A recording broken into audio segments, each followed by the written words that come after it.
Hello friends, आप देख रहे हैं आपका चैनल शेयर बाजार विद आयुष और बात करेंगे इस वीडियो में अडानी एंटरप्राइजेस के ऊपर। तो अडानी एंटरप्राइजेस के अंदर हम कह सकते हैं कि यहाँ पे जो थर्सडे का सेशन था वो काफ़ी ज़्यादा बढ़िया रहा। करीबन शेयर 3.30% के आसपास आपको तेज़ी दिखाता हुआ नजर आया।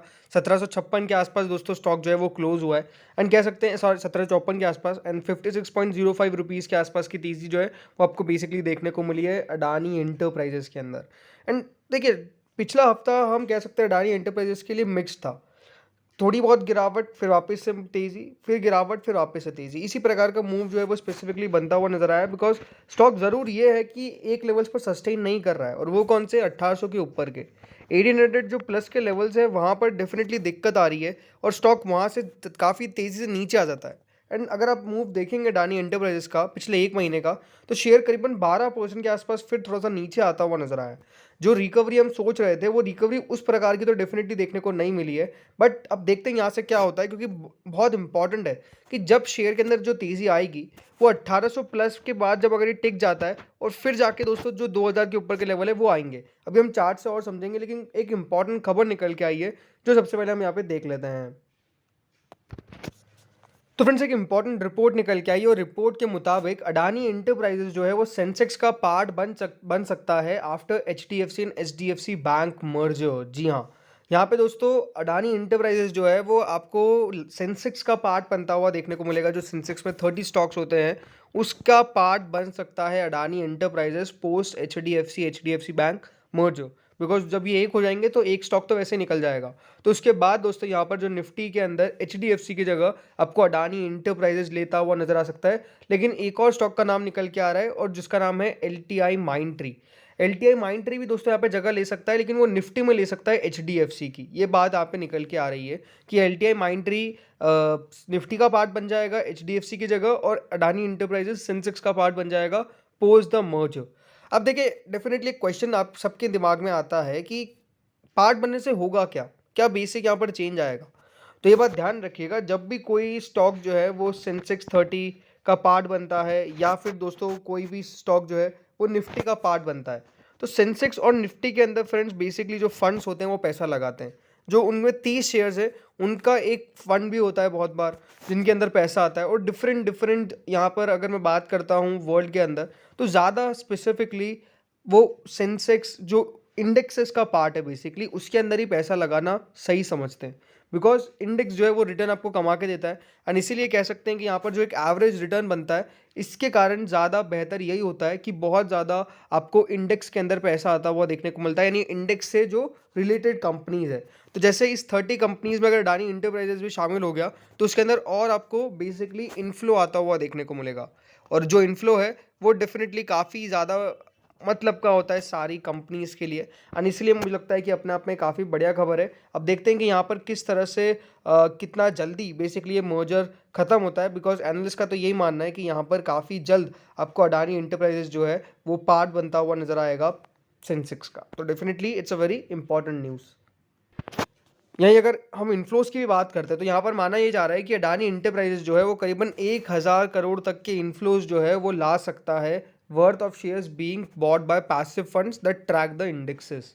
यानी अगर ये पार्ट बन जाता है तो 1000 करोड़, जी हाँ 1000 करोड़ दोस्तों यहाँ पर जो बेसिकली पैसा है वो आपको अडानी इंटरप्राइजेस में आता हुआ देखने को मिलेगा थ्रू इंडेक्स फंड्स। तो ये अपने आप में आप समझ लीजिए कितनी मेजर मनी है, कितनी बड़ी मनी है। एंड बिल्कुल यहाँ पर ये आ सकता है, अगर अगेन जैसे मैं कह रहा हूँ कि अभी कोई फाइनलाइज नहीं है, बट मोस्ट लाइकली यही होने वाला है कि अडानी इंटरप्राइजेस सेंसेक्स का पार्ट बन जाएगा।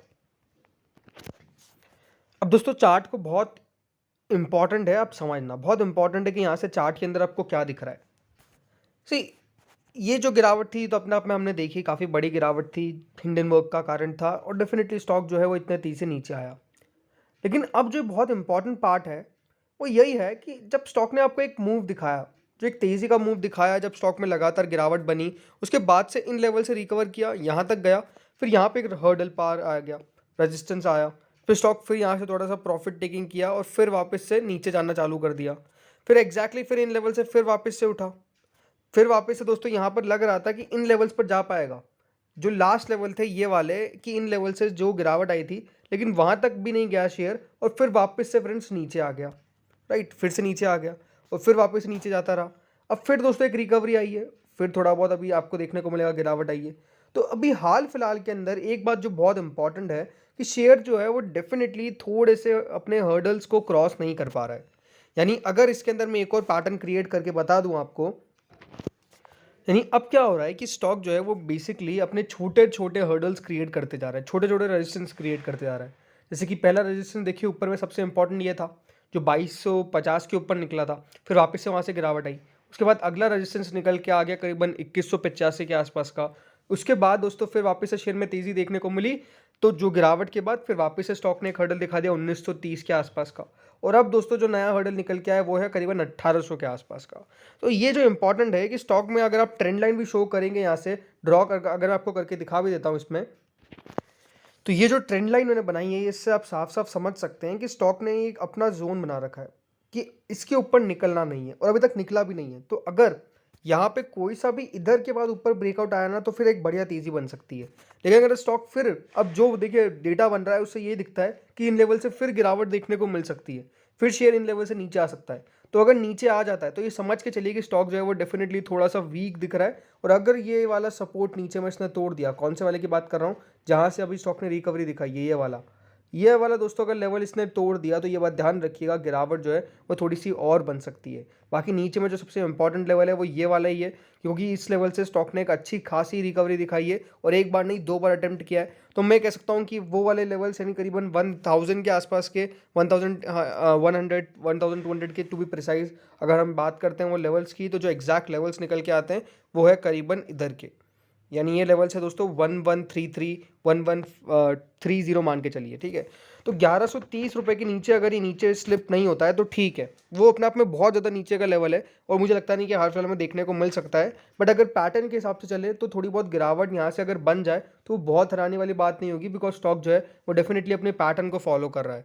ये सब गिरावट दोस्तों तब चल जाएगी जब कंपनी के नंबर्स बढ़िया निकल के आएंगे, जब कंपनी अपने नंबर्स अच्छे पेश करेगी तब यहाँ पे आप मान के चलिए चीज़ें सुधरती हुई नजर आएगी। लेकिन अगर दोस्तों इस बार भी कंपनी के Q4 के नतीजों में कुछ आपको खराबी देखने को मिल गई तो यहाँ से और गिरावट बन सकती है, इस बात का भी ध्यान रखिएगा। तो definitely it's quite important, but again अभी बढ़िया दिख रहा है। बट जैसे मैंने कहा कि ये वाले लेवल्स का ध्यान रखना है, क्योंकि इस लेवल से अगर वापस से गिरावट बन जाती है तो ये बहुत चौंकने वाली बात नहीं होगी, क्योंकि स्टॉक अपना एक पैटर्न फॉलो कर रहा है और सबसे फिर से नीचे आ जाएगा, थोड़ा सा बियरिश ये हो जाएगा। नेक्स्ट सपोर्ट कौन सा है एग्जैक्ट है, वो 1500 के आसपास का। 1500 के नीचे अगर इन फिसल जाता है तो फिर दिक्कत है, तो फिर कह सकते हैं कि हाँ यहाँ पर स्टॉक में थोड़ी सी गिरावट और बनती हुई नज़र आ जाएगी, ये बात भी ध्यान रखिएगा। तो इस वीडियो में तो इतना ही था। होपफुली वीडियो बढ़िया लगा होगा, अगर अच्छा लगा तो लाइक कर देना। सबसे पहले अगर आपने चैनल को अभी तक सब्सक्राइब नहीं किया है तो चैनल को भी ज़रूर सब्सक्राइब कर लीजिएगा। Thank you friends for watching this video.